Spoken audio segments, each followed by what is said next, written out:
Bismillahirrahmanirrahim. Alhamdulillahi wassalatu wassalamu ala rasulillah Muhammadin wa ala alihi wa ashabihi wa man tabi'ahum bi ihsanin ila yaumiddin. Saudara-saudaraku kaum muslimin dan kaum muslimat rahimani wa rahimakumullah, setelah Syekh Muhammad bin Shalih Al-Utsaimin rahimahullah membahas tentang keutamaan berpuasa di bulan Ramadan, kemudian pada halaman ke-17 beliau membahas kajian yang ketiga tentang hukum berpuasa di bulan Ramadan. Sebagaimana yang telah kita ketahui bersama, bahwasanya berpuasa di bulan Ramadan adalah satu dari antara rukun Islam yang 5. Sebagaimana dikhabarkan oleh Nabi kita Muhammad sallallahu alaihi wasallam, "Bunyal Islamu ala khamsin, syahadati an la ilaha illallah wa anna Muhammadar Rasulullah wa iqamis shalah wa ita'iz zakah wa hajjil bait wa shaumi Ramadan." Sesungguhnya Islam itu dibangun di atas 5 perkara. Yang pertama adalah syahadat la ilaha illallah, yang kedua syahadat Muhammad Rasulullah, dan juga menunaikan salat, mengeluarkan zakat, haji ke Baitullah, dan berpuasa di bulan Ramadan. Dan seluruh muslimin dan ulamanya mereka sepakat bahwasanya berpuasa di bulan Ramadan merupakan sebuah kewajiban.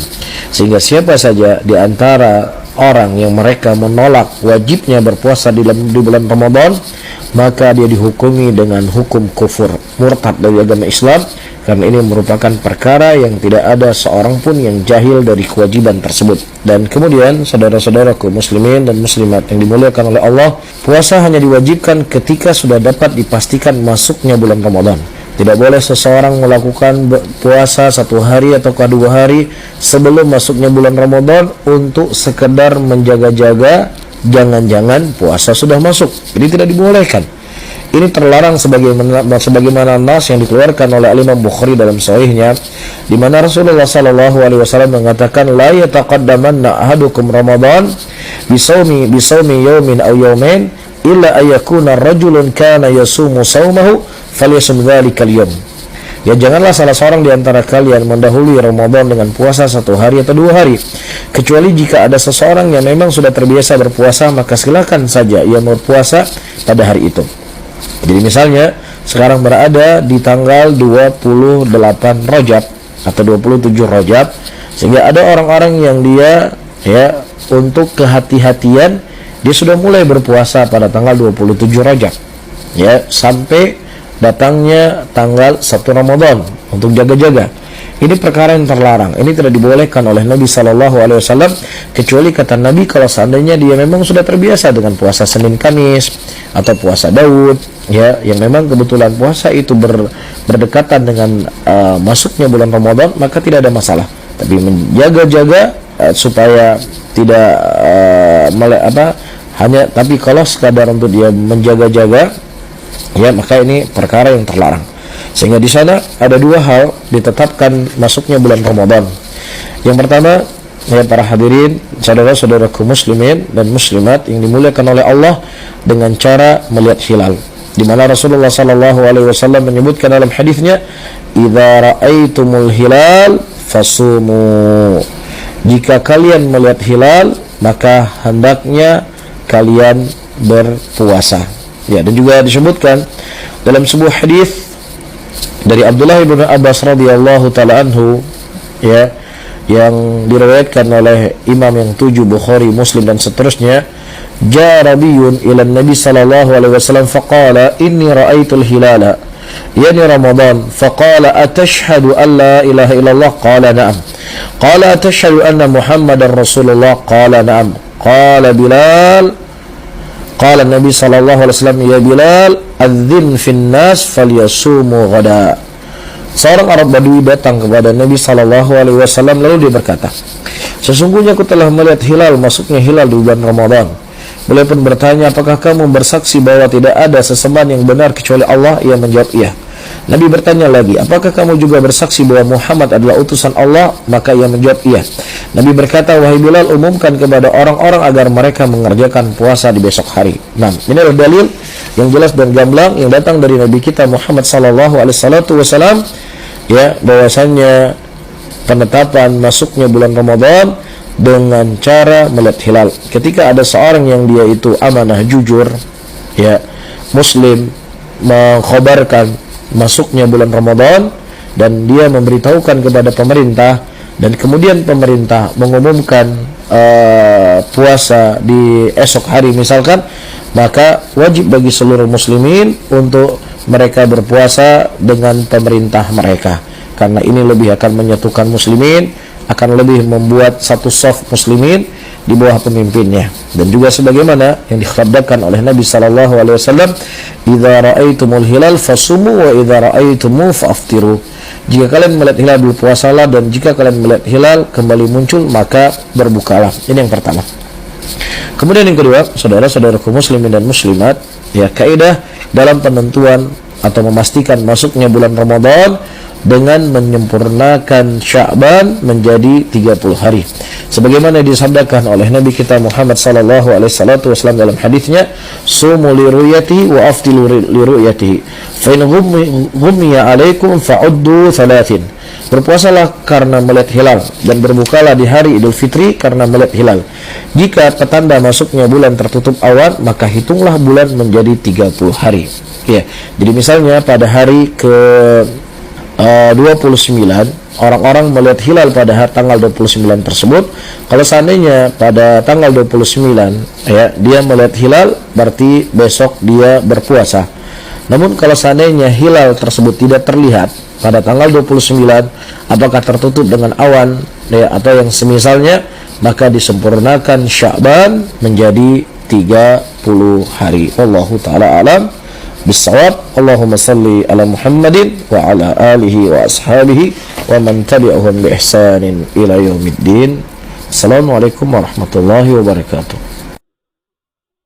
Bismillahirrahmanirrahim. Alhamdulillah wassalatu wassalamu ala Rasulillah Muhammadin wa ala alihi wa ashabihi wa man tabi'ahum bi ihsanin ila yaumiddin. Saudara-saudaraku kaum muslimin dan kaum muslimat rahimani wa rahimakumullah, Syekh Muhammad bin Shalih Al-Utsaimin pada halaman 26 beliau menerangkan tentang hukum salat malam di bulan Ramadan. Nah, di antara sesuatu yang paling menyejukkan bagi orang-orang yang beriman datangnya bulan Ramadan, ya, yaitu ditegakkan salat malam atau yang dikenal dengan salat tarawih. Dalam sekian banyak ayat Allah Subhanahu wa taala memuji orang-orang yang mereka menghidupkan malam dengan ibadah. Dalam surah Al-Furqan yang artinya, dan orang yang melalui malam hari dengan bersujud dan berdiri untuk Tuhan mereka. Lambung mereka jauh dari tempat tidurnya, sedang mereka berdoa kepada Tuhannya dengan rasa takut dan harap. Dan mereka menafkahkan sebagian dari rezeki yang kami berikan kepada mereka. Tidak ada seorang pun yang mengetahui apa yang disembunyikan untuk mereka, yang menyedapkan pandangan mata sebagai balasan terhadap apa yang telah mereka kerjakan. Demikian yang Allah Subhanahu wa taala sebutkan dalam surat As-Sajdah. Saudara-saudaraku muslimin dan muslimat yang dimuliakan oleh Allah, dari dua ayat yang telah kita sebutkan artinya menunjukkan kepada kita bahwasannya dari sifat-sifat penghuni surga, sifat-sifat orang-orang yang akan mendapatkan kenikmatan kelak di yaumul qiyamah, lambung mereka adalah jauh dari tempat tidurnya.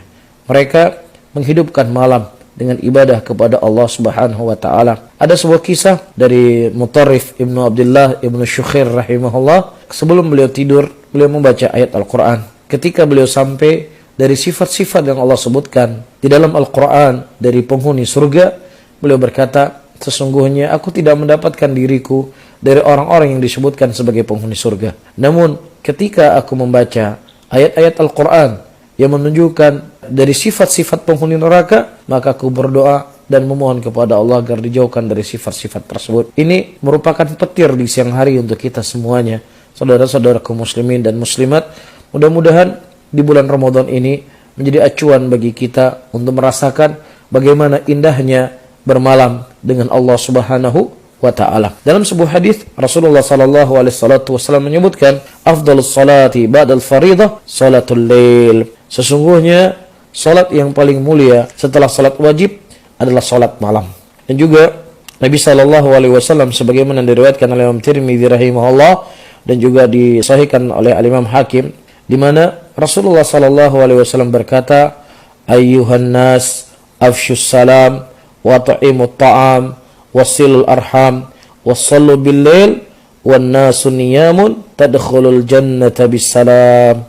Wahai sekalian manusia, terbakarlah salam, bagikan makanan, sambunglah kekerabatan, dan salatlah di waktu malam ketika orang yang sedang tidur, maka kalian akan masuk dalam surga dalam kedamaian. Di antara jenis salat malam itulah salat witir. Minimal salat witir itu dilakukan 1 rakaat dan maksimal adalah 11 rakaat. Dan kita boleh mengerjakan salat witir walau hanya dengan 1 rakaat. Sebagaimana yang disabdakan oleh Nabi kita Muhammad sallallahu alaihi wasallam, "Man habba ayyutira biwahidatin falyaf'al." Barang siapa yang seseorang yang mengerjakan salat witir 1 rakaat, maka silahkan saja yang mengerjakannya. Dan juga dalam hadis yang lain Rasulullah sallallahu alaihi wasallam mengatakan, "Man ahabba ayyutira bi thalathi falyaf'al." Barang siapa yang seseorang yang mengerjakan salat witir 3 rakaat, maka silahkan dia mengerjakannya. Disebutkan oleh Syekh Muhammad bin Shalih Al-Utsaimin kemudian pada halaman ke-28, boleh menggabungkan rakaat salat witir ini dengan sekali salam. Ini berdasarkan riwayat dari Tahawi bahwa Umar bin Khattab radhiyallahu taala anhu mengerjakan salat witir 3 rakaat dengan sekali salam di akhir rakaat. Dan kata beliau juga, boleh juga dilakukan dengan 2 rakaat salam lalu ditambah lagi dengan rakaat ketiga. Dan kemudian salam lagi. Ini berdasarkan riwayat Bukhari dari Abdullah bin Umar radhiyallahu taala anhu, dalam salat witir ia mengucapkan salam 2 rakaat baru ditambah 1 rakaat lagi sehingga ia bisa menyelingi dengan menyuruh pembantunya untuk melakukan sesuatu yang dibutuhkan olehnya. Dan juga kemudian kata beliau, boleh juga mengerjakan dengan 5 rakaat secara langsung tanpa duduk tahiyat dan baru mengucapkan salam pada rakaat terakhir, yaitu pada rakaat yang kelima, sebagaimana kata Rasulullah sallallahu alaihi wasallam, "Man ahabba ayyutira bi khamsin falyaf'al." Barang siapa yang seseorang yang mengerjakan salat witir langsung 5 rakaat, maka silahkan dia mengerjakannya. Dan juga diriwayatkan dari hadis Aisyah radhiyallahu taala anhu, di mana kata beliau, "Kana Nabi sallallahu alaihi wasallam yusalli min al-lail 13 raka'ah, yutiru min dhalika bi khamsin la yajlisu fi syai'in minhunna illa fi akhirihinna." Nabi sallallahu alaihi wasallam mengerjakan salat pada waktu malam sebanyak 13 rakaat. 5 rakaat darinya adalah salat witir, di mana beliau tidak duduk tasyahud kecuali pada rakaat yang terakhir. Hadis diriwayatkan oleh Imam Bukhari dan Muslim. Wallahu ta'ala alam bisawab. Dan potongan ceramah selanjutnya kita masih pada pembahasan hukum salat malam. Wallahu ta'ala alam bisawab. Allahumma salli ala Muhammadin wa ala alihi wa ashabihi wa man tabi'ahum bi ihsanin ila yaumiddin.